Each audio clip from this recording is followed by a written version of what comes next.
gonna have to figure out some sort of stick for this thing so I can move my arms around. Okay, that's not gonna work. In today's video, I'm gonna show you how to make $10,000 in the next 3 days. You'll only have to work 2 minutes an hour, and you'll be able to rake in all of the money with all of the side hustles, and you'll be able to do it after this video. So join me on this journey. Wow, I almost can't do that with a straight face. Like, honestly, it's just a lot. But in today's video, I want to go over some tips and some tricks, and I want to give you 5 ways to help you to be more authentic on camera. And this is coming from somebody that's had a little bit of practice, myself, and some things that I think that might help you on your YouTube journey. If you're starting out, then these 5 tips might help you. So let's get started. Okay, step 1.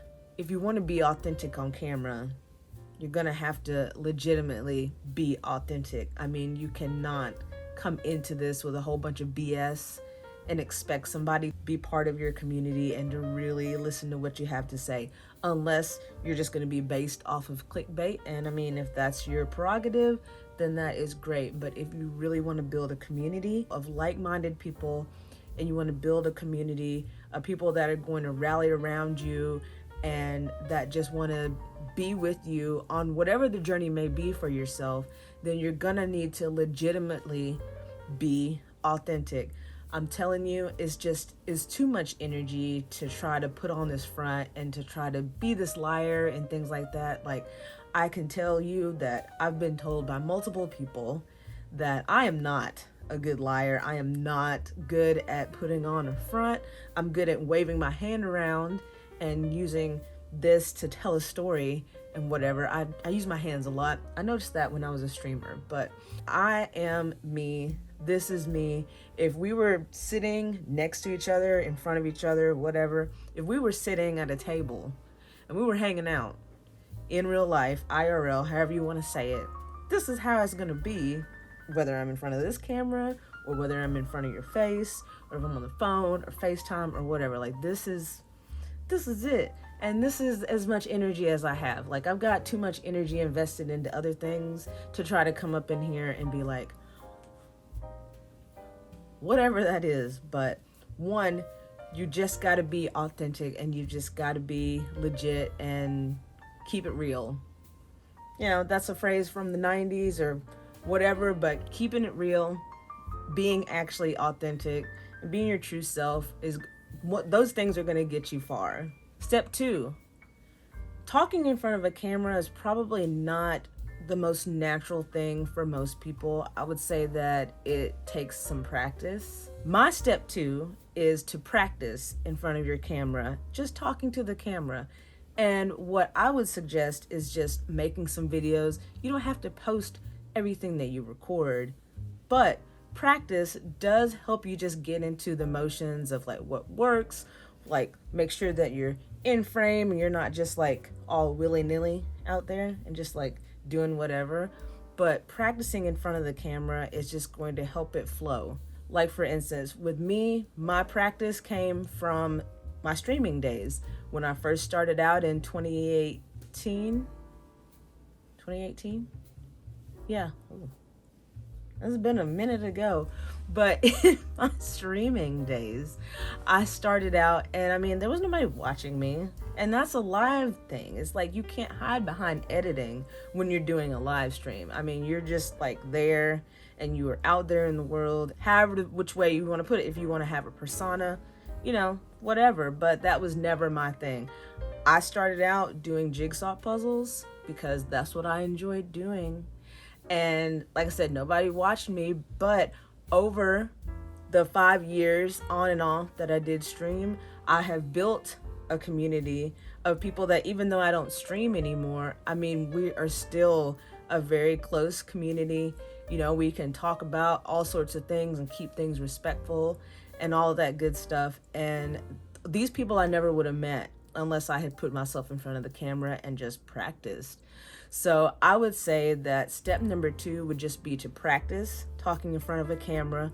And also one little extra sprinkle tip that I would say is make sure that you are practicing looking at the actual lens and not looking like, all the way around. Now, if you've got notes, like I got my notes up.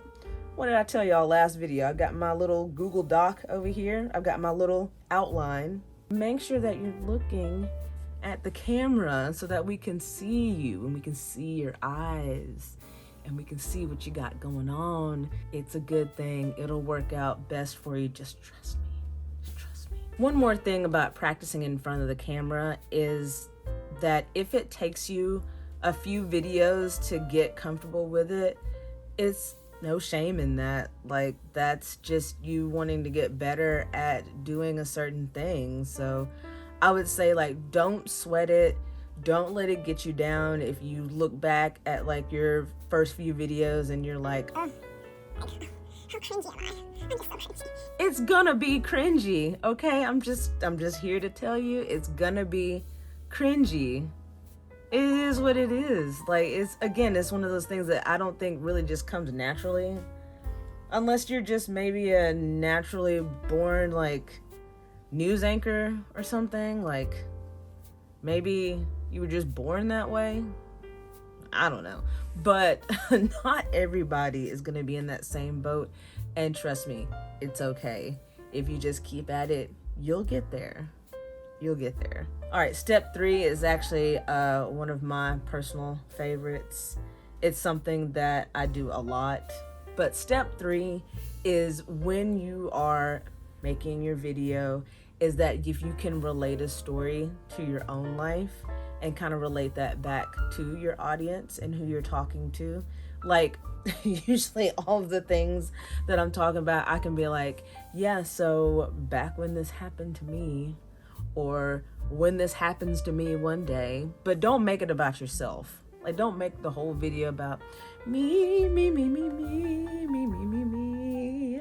It's the me show and nobody else matters. Like, ain't nobody got time for that either.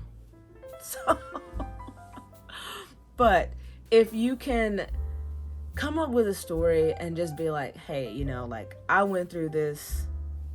It's gonna be okay.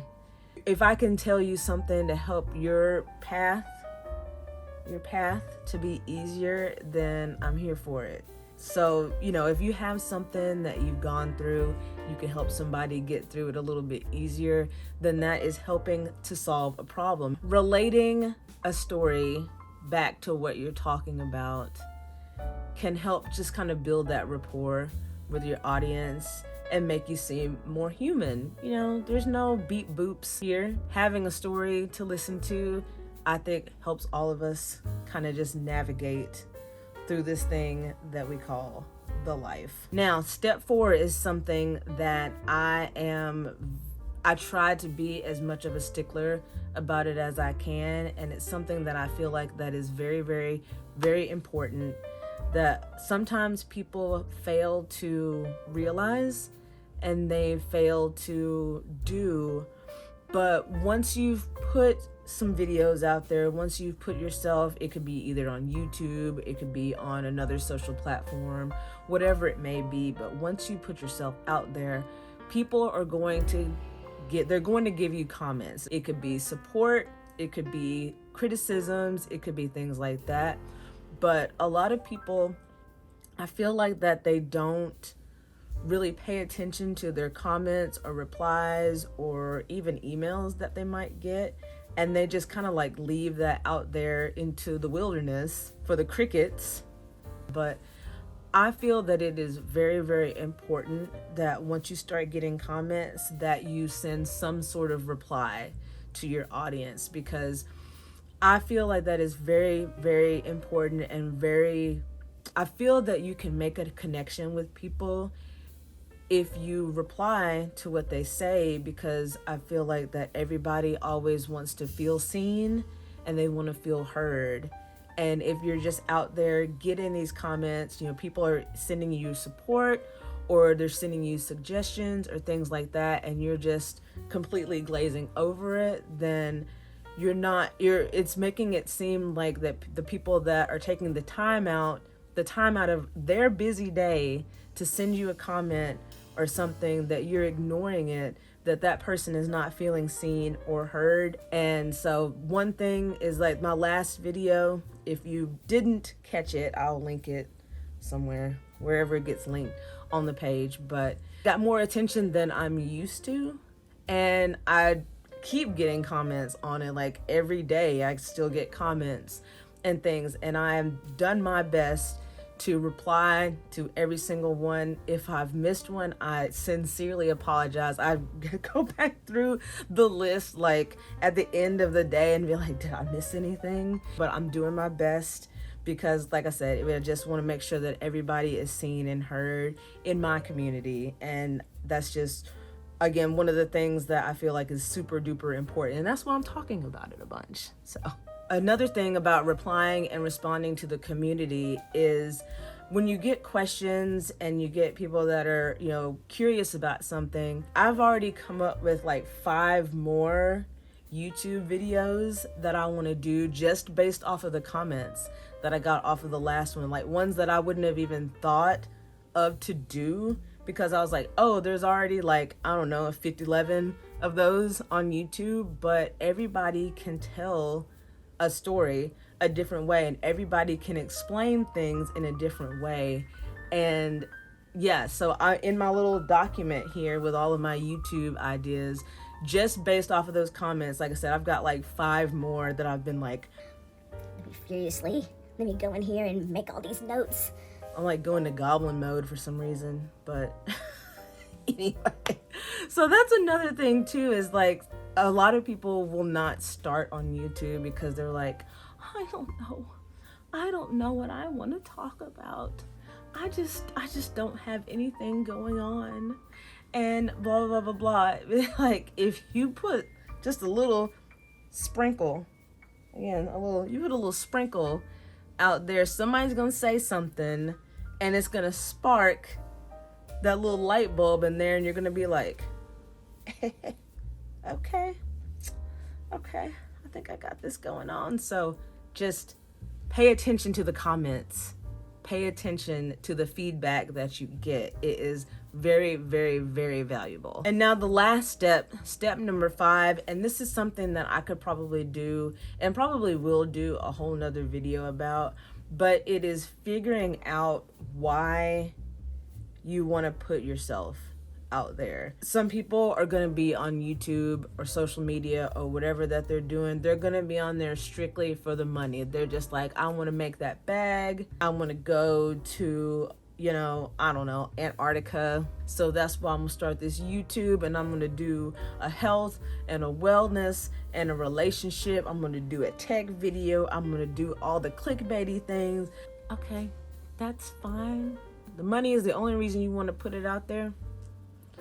Hey, you do you, boo. Now, some people want to put it out there because they want to find that community, and they want to find like-minded people that share their interests and that want to grow together. You want to find that group that makes you feel all cozy, and that, again, makes you feel seen and heard. I think that those are 5 things that really can help you to be more authentic or on camera, and to have it feel less robotic, and to be like, I'm gonna do this and I'm gonna do that. But it's like, you're just FaceTiming with somebody and you're just talking, and you're just like, hey, what you doing? Just keeping it natural, keeping it real, just being yourself is something that's just going to help you in the long run, in my opinion. Again, I am new and fresh and learning myself, but just from the things that I've experienced, that's what I like to see. And I feel like that is something that a lot more people on the YouTube platform for sure, but just in the social media space, want to see, is just being you and being authentic. Leave me a comment if there are other things that you've seen in the videos that you watch, or the things that you like to see that help you feel like a creator is authentic, or things that you've done in your own videos that help you be more authentic. But yeah, if you like this video, I do primarily sewing tutorials. If this is content that you would like to see, I would love if you press that subscribe button. And I appreciate you watching, and I hope that you have a good evening.